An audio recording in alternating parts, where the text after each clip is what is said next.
Hari Om Tat Sat.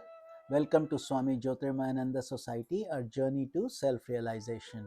Please subscribe for the mystical meanings and to enjoy daily satsang. We are currently studying Srimad Bhagavad Gita. Commentary is by my Guruji, Swami Jyotirmayananda Maharaj, narrated by myself, Swami Nikhilananda. We are currently on chapter number 8, Akshar Brahma Yoga, and today we are starting from Shloka number 7. Lord continues to guide Arjuna on the mystical teachings. Tasmat sarveshu kaleshu mamanusmara yudhya cha maya arpit mano buddhir mame vaishyasa sanshayam. Therefore, remember me at all times and fight. Perform your duty. With your mind and intellect surrendered to me, you will attain me without a doubt. So, here God gives us very important guidance to that, to always think of God, but also to always do our duties. Never shirk our responsibility and our duty. Karmanyavadhikaraste, we have to do our duty. That is in a human embodiment, very important. But when our mind and intellect is surrendered to God, we certainly attain Him, is His promise to us. Shloka number 8. Abhyasa yoga yuktena chetasa nanya paramam purusham divyam yati parthanuchintayan. O Partha, O Arjuna, taking recourse to the yoga of Abhyasa. Abhyasa means repeated practice of meditation, possessing a mind that is not distracted and constantly dwelling upon me, one attains the effulgent self, or he comes to me, the Supreme Purusha. How wonderful is that? So, repeated practice of meditation is not an optional requirement, it is a must if we are serious aspirants and we want to achieve that high state of union with the self. Shloka number 9, Lord continues with more details. Kavim Puranam Anushashitaram Anoraniyama Samanu Smaredyaha Sarvasya Dhataram Chintarupam Aditya Varnam Tamasaha Parastat. Whoever thinks of the divine self as the omniscient, the ancient, the ruler of the subtler than the subtlest, the supporter of all, whose form is inconceivable, effulgent like the sun, beyond darkness, he attains the absolute self, which means to attain the divine, we have to think outside of our limited senses, mind, intellect, and ego, because God is subtler than the subtlest and greater than the greatest. He is the supporter of all and whose form is inconceivable, meaning we cannot see him with our limited senses and our knowledge that we have. It has to go, it has to be transcended. Next shloka, shloka number 10. Prayana kale manacha sachalena bhaktya yukto yoga balena chaiva भुवोर मध्ये प्राणमावेश्य सम्यक् सतं परं पुरुषमुपैति दिव्यम्. Here God is giving us deep insights. He says at the time of death, whoever meditates on the supreme effulgent Purusha with an unshakable mind endowed with devotion, by fixing his pranas at the center between the eyebrows by the power of yoga, he attains me. So, it is easy to attain God provided we lead a pure, clean, ethical life filled with devotion to God. And so, when at the time of death arrives, instead of getting lost or feeling nervous, just focus your breath and mind between our eyebrows. This is called the Agya Chakra. That's why you see sages and saints put that red dot or whatever tilak. Sometimes they do vibhuti, different things, but it is basically to activate the Agya Chakra, also known as the command center. Agya means order, command. So when Agya is controlled, then mind comes under control, and when we think of God at that time, we reach him, there is no doubt, because that is God's promise. Last thought is what we achieve.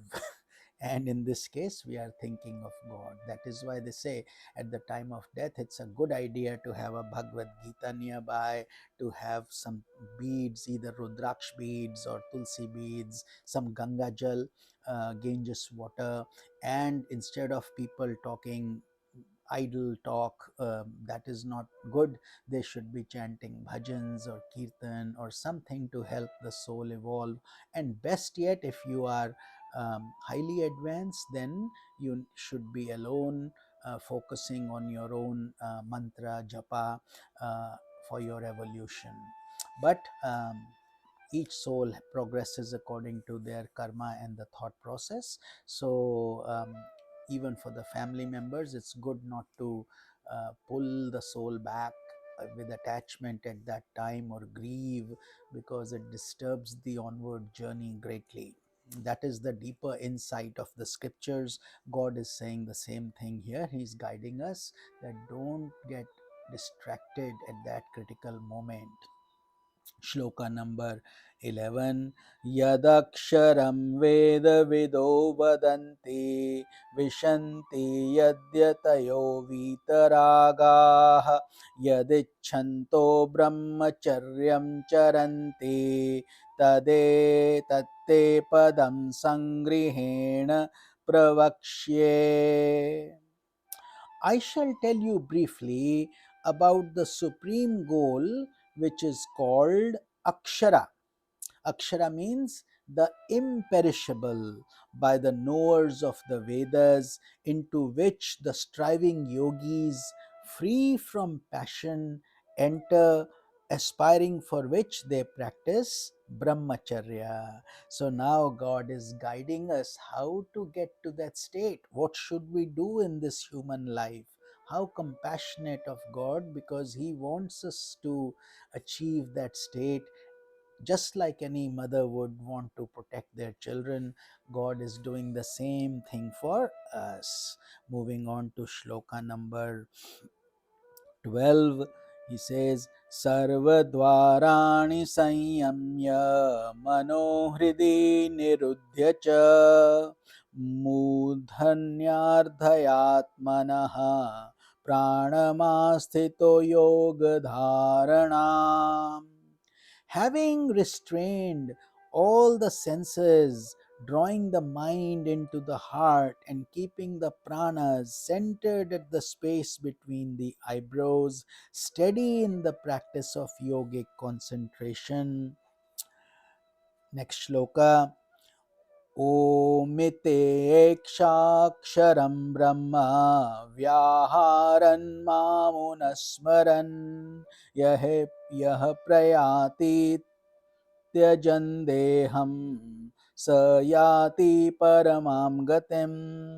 Uttering one syllable Om, that donates Brahman, thinking of me, the yogi who departs from his body attains the supreme goal. So here God is making us visualize and practice that end moment where he says, restraining the senses, drawing the mind, keeping the pranas between the eyebrows, which we were discussing in the last shloka, full of yogic concentration, utter Om, Om, or your Ishta Devata mantra. If you have been always saying Om Namah Shivaya or Om Shri Ramaya Nama or whatever your Ishta Devata mantra is, that's perfectly fine. You continue to chant that, but Om is depending on what your condition is, that should be in our subconscious and unconscious. So when we are chanting Om, we are thinking of Brahman, and when we depart the body, at that moment we attain God only.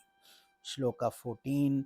Ananya chetaha satatam yo mam smarati nityashah tasyaham sulabah partha nityayuktasya yoginah.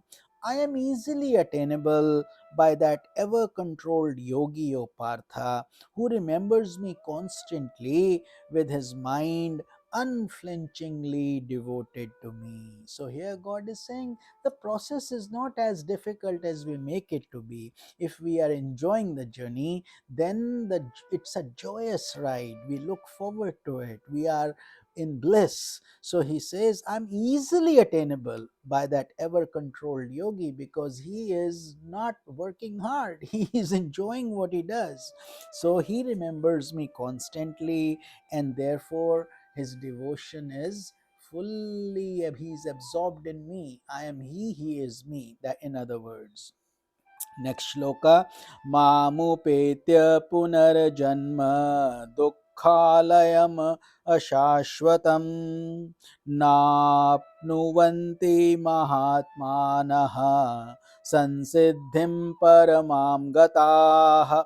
Having attained me and thus having reached the highest goal, these great souls are not born again in this world, which is the abode of pain and transient.